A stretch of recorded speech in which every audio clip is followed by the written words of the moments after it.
Bud Anderson was asked once during an interview what his three top aircraft were.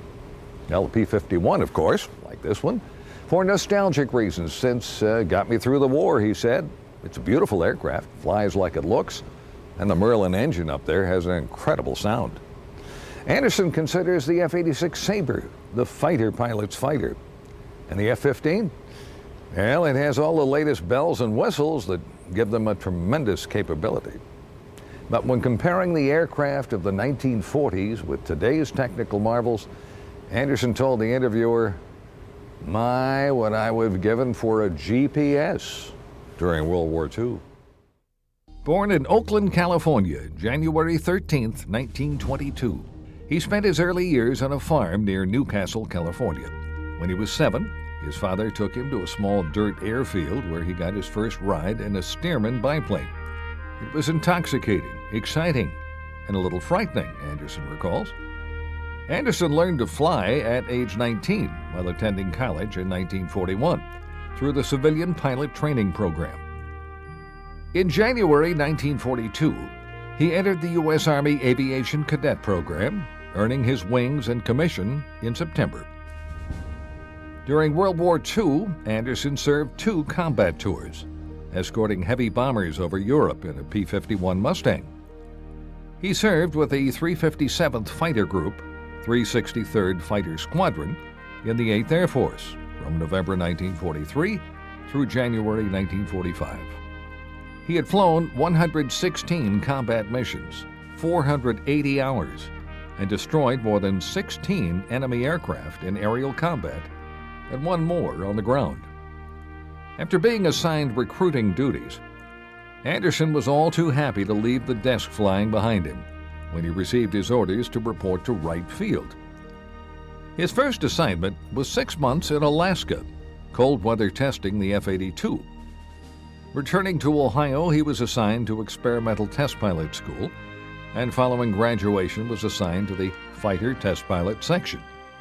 From 1948 through 1953, Anderson was a fighter test pilot and later became chief of the Fighter Flight Test Section at Wright-Patterson.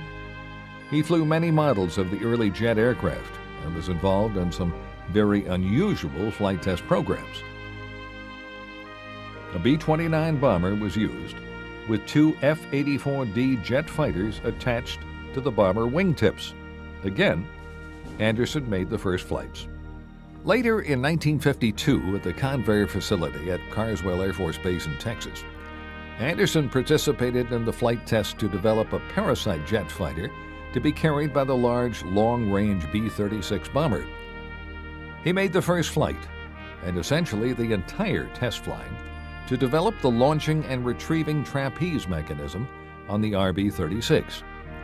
From 1957 through 1965, Anderson was assigned to the Air Force Flight Test Center at Edwards Air Force Base in California, where he served as Chief Flight Test Operations and later as the Deputy Director of Flight Test. In this role, he flew the Century series of fighter aircraft and all other types of aircraft in the Air Force inventory during the flight test programs. Other highlights of Anderson's 30 years of military service include duty as commander of an F-86 fighter squadron in post-war Korea. He was commander of an F-105 tactical fighter wing on Okinawa. In Southeast Asia, he was commander of the 355th Tactical Fighter Wing, where he flew the F-105 in bombing strikes against enemy supply lines. After retirement from the Air Force in 1972, he joined the McDonnell Aircraft Company. He served for 12 years as assistant manager and then manager of the company's flight test facility out at Edwards. Anderson co-authored a book titled To Fly and Fight, Memories of a Triple Ace in 1990. The book was described as the finest pilot memories of World War II by the historian of the Air Force. Colonel Anderson was decorated 26 times.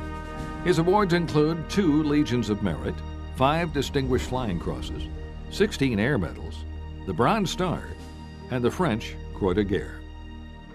Anderson is now fully retired. He and his wife of 63 years, Eleanor, live in the California foothills. He's an avid fisherman and a hunter, and occasionally gets airborne in Old Crow, a P-51 painted exactly like his World War II fighter. For service to his country as an ace fighter pilot, combat leader, and as a jet-age test pilot, Colonel Clarence E. Bud Anderson has earned his place in the National Aviation